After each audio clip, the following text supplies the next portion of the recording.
I'm going to talk today about my reading experience of the second Book of Chronicles. Obviously, this is a follow-up video to the video I did on the first Book of Chronicles, although that video was several months ago now. So obviously there's been a delay in my read-through of the Bible, and that delay happened for several reasons. One is I was traveling. The other reason is I'm preparing for a move. And then related to that second reason, the third reason is that as I'm preparing for this move, I wanted to prioritize finishing off a lot of other books on my bookshelf before I had to make that move and get rid of all the books on my bookshelf. But I am committed to finishing this read-through of the Bible. There may be some starts and stops over the next few months as we go, but I am committed to finishing it eventually. And I'm returning today for 2nd Chronicles. Now, even though that's been a few months, I am going to try to avoid repeating too much of what I said in my commentary of 1st Chronicles. These videos are always unscripted, so we'll see how well I do. But I'm going to try and avoid repeating everything I said about the origin of the books of Chronicles and why they were written, etc. And just jump into 2nd Chronicles. So 1st Chronicles is a retelling of 1st and 2nd Samuel. 2nd Chronicles is a retelling of 1st and 2nd Kings. So that's two books of the Bible crammed into one, but it's done easily enough because 2nd Chronicles does not deal with the kings of Israel. It only deals with the kings of Judah. So we're having the amount of kings that we need to deal with. As I said in my review of 1st Chronicles, the purpose of this writing is to give a more optimistic history of the kingdom of Judah than was portrayed in 1st and 2nd Kings. So 1st and 2nd Kings is a little bit of a downer. Most of the kings were bad. Even the kings that were good didn't really seem to do that much. 2nd Chronicles is, we still have the bad kings in here, and we still have God's vengeance in here, but it's much more about highlighting the accomplishments of the good kings. And along with that, bringing in a lot of material that was not in 1st and 2nd Kings. So I don't think I mentioned this when I was doing my review of 1st or 2nd Kings. I might have, I don't remember. But doing this reread through the Bible, one of the things that struck me when I was reading 1st and 2nd Kings was I thought I remembered more of a bigger deal about the kings of Judah.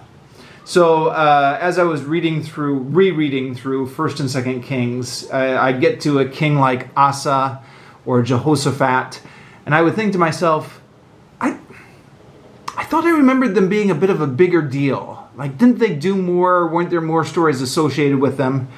And I should have seen this coming, but the reason I remembered them being a bigger deal is because all those stories are in 2nd Chronicles. So they're not over in 1st and 2nd Kings, but you have expanded stories in 2nd Chronicles.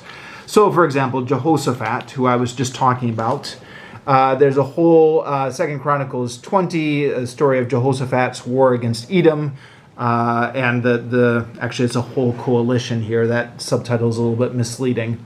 But yeah, Jehoshaphat's war against the Edom and their coalition, that story was not in 1st and 2nd Kings. So you get a whole bunch of additional stories here about the good things that the kings of Judah did. And somewhat the bad things that the kings of Judah did are toned down or omitted or de-emphasized or contextualized, etc. for the most part. So this is an interesting example. Talking about the reading experience, on the one hand, if you're doing a straight read-through of the Bible like I am, even after taking a break for a few months, it is kind of a little bit boring to reread through largely the same stories again, although get used to it because there's a lot of repetition in the Bible. On the other hand, it's kind of interesting to reread through the same stories again and see the different interpretations of them. Christine Hayes, in her lectures on the Old Testament, which I've mentioned numerous times before, mentioned this as the first example of reinterpretation and dialogue within the Bible. So, of course, the Bible has produced numerous commentaries, both in Judaic tradition and in Christian tradition when we talk about the Old Testament. But in addition to the commentaries on the Bible, there are commentaries within the Bible. So 2 Chronicles is a commentary on what already happened in 1st and 2nd Kings, but a commentary within the Bible. And from that perspective, I guess what's interesting about 2nd Chronicles is maybe not the stories themselves, because they're repeated from 1st and 2nd Kings, largely, with some new material brought in. But comparing it to 1st and 2nd Kings and saying, okay, what are the changes being made here and why? What does the author want to emphasize? So to really do a proper study of this, I think what you would need to do is read the story in 1st or 2nd Kings, then go back and check in 2nd Chronicles. Then go back in 1st and 2nd Kings and read the story again and go back to 2nd Chronicles and compare every story and see what got changed, what got left out, how things got changed, and why. Now, with apologies, that's not what I did. And the reason being, I've always viewed this little project I have to reread through the Bible as a casual read. So, I have consulted a few other sources and I have done a little research, but I'm not making a serious study of this. This is just a casual read through of the Bible, so I've not gone and compared every story here to the story in 2 Kings. Where I remembered something, I caught it, and I'll comment on some of those as we go through here, but I'm just relying on my memory. This is not a serious study. For that, you'll have to find somebody else. I'm sure there's another video on YouTube doing it. But I would like to talk about the reading experience generally, and I'll comment on stuff as I remember it or as it strikes me. So talking about this purely as a reading experience, the first 10 chapters are really boring. And that's where we're going through Solomon. So again, this is a repeat of the stuff that is in 1st Kings on the story of Solomon, with all the really juicy scandals left out and a lot of boring stuff repeated, like the building of the temple and going all to the construction details, with even more stuff added. Now, the author of 1st and 2nd Chronicles was writing in the time of the Second Temple. So he's bringing in some of the rules that were in the Second Temple when he's talking about the King Solomon's construction of the First Temple, as some of these footnotes in the Jerusalem Bible point out. So there's much more emphasis on the ceremonies in the times of the post-exilic period, which have been retrospectively added into the narrative of the building of the First Temple. And the Second Temple ceremonies are a big deal to the author of 1st and 2nd Chronicles. So he brings them in every chance he gets. We'll comment on that more later, maybe. So I'm not going to spend a lot of time talking about that, partly because that's boring, and partly because I actually read these first 9 chapters way back in July, before taking my break from this read-through of the Bible. And it's a little bit faded in my memory than stuff that happens from chapter 10. But from chapter 10, we get into the history. And again, this is largely a repeat of what we saw in 1st and 2nd Kings, but focusing only on the kingdom of Judah, which, from a narrative perspective, I actually found maybe worked a little bit better. So one of the things with 1st and 2nd Kings is you're constantly switching back and forth between Israel and Judah in a way that's not always seamlessly done. You're like, wait, we're going back to Judah now? Okay, who was the last king of Judah? I don't remember. I need to flip back a few pages to remind myself what was going on in the kingdom of Judah. Here we just have one seamless narrative, one seamless chronology or genealogy of the kings of Judah. Now, they all come from David's line, unlike the kings of Israel, who are constantly overthrowing each other. There are some intrigues, some kings who get killed by their generals, etc. But we always find another person from David's line to take back the mantle of the throne. Now, since I'm talking about this from a narrative perspective, I guess where this is lacking in narrative, at least from a modern perspective, is we have good kings or we have bad kings, but we have very little character study. It switches from good king to bad king and then back again very quickly, in a way that kind of gives you a little bit of whiplash. So, for example, we have Joash, who's one of the good kings up until the end. Sorry, that's not the example I want. Looking for... yeah. Okay, here we go. We have...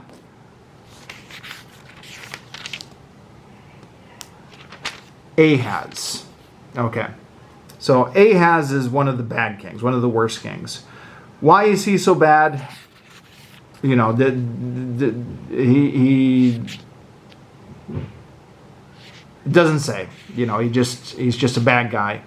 And then his son Hezekiah is one of the best kings. Now, how did King Hezekiah, who grew up under a father who was faithless to Yahweh, under the polemic here, how did Hezekiah become so loyal to Yahweh? It doesn't say. It's just from the moment Hezekiah got in, he was pure and good and did all the right things and made all the right reforms. And then Hezekiah dies, and then we have his son Manasseh, who immediately sets undoing the work of Hezekiah. So Manasseh, of course, is one of the worst kings, although there's a little bit of an interesting addendum here in the Chronicles section. But Manasseh is one of the worst kings. But, why does Manasseh turn in a 180-degree direction from the reforms his father was doing? And why does he undo all the work of Hezekiah? There's an interesting story to be told there somewhere, right? About how Manasseh was growing up as a young lad and he became disillusioned with the reforms of his father or something like that. I mean, that's the kind of little narrative glue that you would want to see coming here. Now, I can't really criticize this too much, I suppose, because it is, again, all coming from 1st and 2nd Kings. And so these are problems inherited from the source material in 1st and 2nd Kings. But in 1st and 2nd Kings, maybe you don't notice it so much because you're always constantly switching back from Israel to Judah. Here, when we're only just focusing on one genealogy, one line of royal succession, you notice the whiplash back and forth between good and bad kings a lot more. Okay, so... like I said, that little whiplash aside, the narrative history of the kings of Judah is interesting for people like me who really dig narrative history. And admittedly, this is just one of those personal preferences, but my personal interest is narrative history. So I love the narrative parts of the books of the Bible. When we get to the non-narrative parts of the books of the Bible, like Psalms and Ecclesiastes, then you might hear me complaining a little bit more. But this is the parts of the Bible that I'm most interested in. Although stuff gets confusing from time to time. And it would be nice if... maybe it's just the edition of the Bible I'm working with here. It would be nice if we had more footnotes. The Jerusalem Bible does have some interesting footnotes, but I just want more. So here's a classic example. There's a coalition against Israel by Moabites and the Ammonites and some of the Meunites. Now, I know this headline says the war against Edom. The headline seems to be a bit misleading. If we go down here to the footnote, I guess it says Meon is in Edom near Petra. Okay. So this is one of the stories of Jehoshaphat. He cries out. God ends up delivering him from his enemies, because what's happened is Yahweh laid an ambush for the Ammonites and Moab and the mountain folk of Seir. Now, where did the mountain folk of Seir come from? I guess they were along as well, who had come to attack Judah and routed them. The Ammonites and the Moabites turned on the mountain folk of Seir to inflict the ban on them. Now, in the ban in the Jerusalem Bible translation seems to be just when everyone is laid to the sword. So it's when you're supposed to kill everyone. Inflict the ban on them and destroy them altogether. But they only helped each other to their own undoing. Okay, so we're missing a lot of explanation there as to why all this happened. Who are the mountain folk of Seir? So if you Google this, I Googled the mountain folk of Seir, but that's just this particular translation that uses that phrase. But there is a mountain of Seir. And according to Google and then Wikipedia, this is in the kingdom of Edom, and I guess in the Bible, the mountain of Seir is often used as a name for the people of Edom. So when it says mountain of Seir, it means the Edomites. Okay, so I found that out after going to Google, but it would have been nice to have some footnotes there to explain that. And, those kind of things are, I guess, what makes reading the Bible so difficult without a good commentary. There are some other places, I haven't really marked them here, but there are some places where the pronouns seemed ambiguous to me. Like there were two kings going to war, and then a third kingdom, like Israel was, Judah was going to war against Damascus, and then the king of Assyria got involved, and the king of Assyria besieged them. And I'm like, wait, besieged them? Did they besiege Damascus, or did they besiege Judah? Who's the them here? I'm not sure if that's unique to this translation, the Jerusalem Bible, if it might be clearer in another translation. Like I said, this is a casual read, so I've not consulted the original. I've not consulted other editions or taught myself how to read ancient Hebrew or any of that. But okay. So yeah, that's the reading experience, I guess. Going through and maybe commenting on a few of the interesting things that pop up here. The Jerusalem Bible, like I said, I often wish that it had more footnotes, but the footnotes it does have are interesting. What the system is for these footnotes, I don't know. Every now and again, they get the urge to just give you a little bit of a footnote, and then they seem to forget that you need footnotes.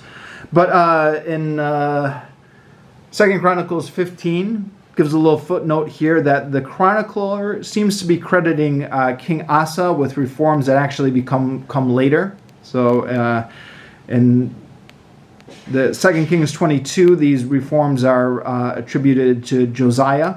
Here the chronicler is giving them to King Asa. And there's also, I don't think I would have caught this without the footnotes, but if you read through this, it says that King Asa destroyed all the idols. Where is that?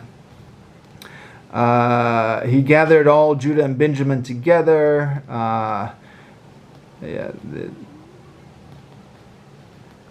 Was put together. Where is it?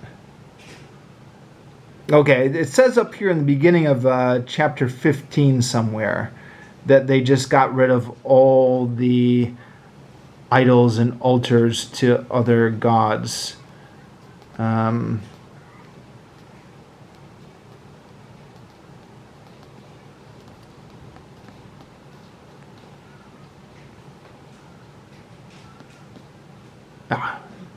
Sorry, I can't find it. But then, right down here, it said that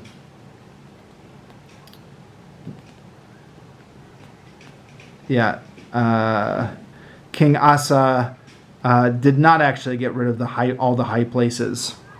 And the footnote says here, the Second Chronicle is following First Kings without harmonizing it with Second Chronicles 14. Second Chronicles 14, okay. That's where I couldn't find it. It's over here in Second Chronicles 14. So in one part it says he got rid of all the high places, and then another place it says he didn't get rid of all the high places. That's an interesting little example of how some of the borrowed material doesn't harmonize with some of the added material. Now, in terms of the stuff that I was able to catch on my own, the King Uzziah. It was, I think I actually mentioned this in my review of, I believe it was 2 Kings. Uzziah is kind of funny in 2 Kings. He said he did everything that God wanted him to. He was very good. He didn't get rid of the high places, but then a lot of these kings didn't get rid of the high places, even the good ones. But then it says, and God struck him down with leprosy, and he died. And it's just like a complete non sequitur. Like he's talking about how he was so faithful to God, and then God struck him down with leprosy, and he died. So this is one of the things that the Chronicle cleans up. It gives a whole little story here, 3 paragraphs, about how King Uzziah got too proud. So pride in its punishment. But as his power increased, his heart grew proud, and this was his ruin as he broke faith with Yahweh and his God. And there's a whole little story here about how he tried to go in and burn incense to Yahweh, even though it was reserved for the priests. And there's even a little narrative tension here as it's telling it. So the priests have given him the warning. Uzziah, censer in hand for the burning of incense, flew into a rage. But while he was raging at the priests, leprosy broke out on his forehead in the presence of the priests in the temple of Yahweh, there by the altar of incense. Excuse me. Azariah, the chief priest, and all the other priests turned towards him and saw the leprosy on his forehead. They quickly hurried him out, and he himself was anxious to go since Yahweh had struck him. So they not only do they give an explanation of why God gave him leprosy, but they build a scene, describe it with some vivid narrative. So that's interesting. The other, I think, major addition that I caught, and I knew this was coming because this is something that I had looked up before. But yeah, the end of the reign of King Josiah. So King Josiah is one of the good kings, according to the polemic both in 2 Kings and 2 Chronicles. But he dies at the Battle of Megiddo when he's trying to fight the Egyptian army, which is coming through. And in 2 Kings, it's just mentioned that he went out and fought the Egyptian king and that he died. But in 2 Chronicles, to try and make sense of that death, there's a whole prophecy where he's warned not to go out. So Necho, who's the king of Egypt, sent him messengers to say, "What quarrel is there between me and you, king of Judah? I have not come today to attack you. My quarrel is with another dynasty." So the king of Egypt is getting involved in this war between Assyria and Babylon. It just wants to pass through the lands of Judah. And God has told me to hurry. Do not oppose the God who is with me anymore, or else he may destroy you. But Josiah continued to challenge him. He was in fact determined to fight him and would not listen to the words of Necho from God's own mouth. So now how King Josiah was supposed to realize that God was speaking directly through Necho, the king of Egypt, I'm not sure. But everybody else in the narrative seems to recognize that Necho is speaking with God's own word. And then when King Josiah disregards that warning, then he's killed here. And as I believe I mentioned when I talked about this story in 2 Kings, this is an interesting one because this is the battle at Megiddo. Megiddo is where we get Armageddon from. So, this is arguably, this battle at Megiddo is arguably one of the etymologies for Armageddon.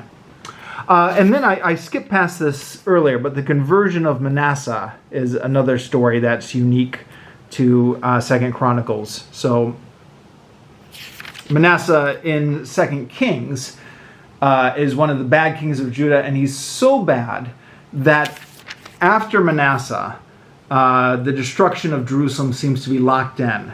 So we have some good kings after Manasseh, but the narrator keeps saying, but because of the crimes of Manasseh, God refused to turn his anger against Judah.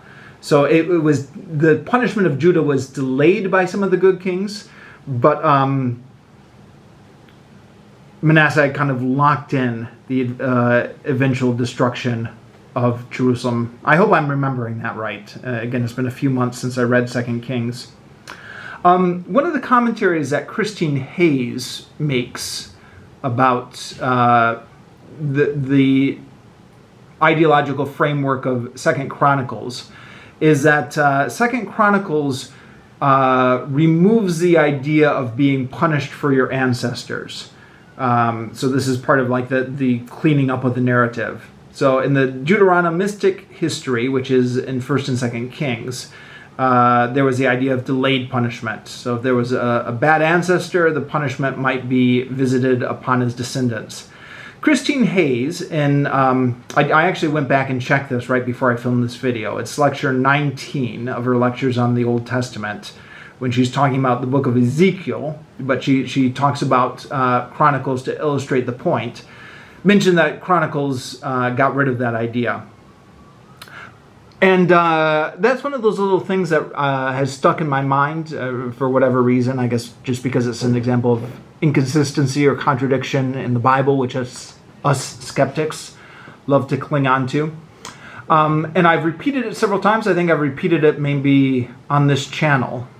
So I was a little bit surprised to discover here on my reread through 2 Chronicles that I'm not sure that's completely right.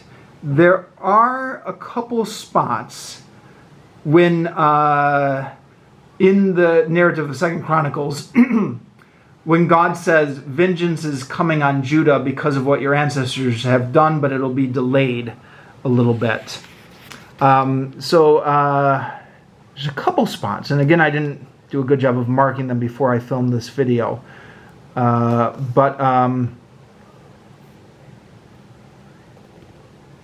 Yeah, here, yeah.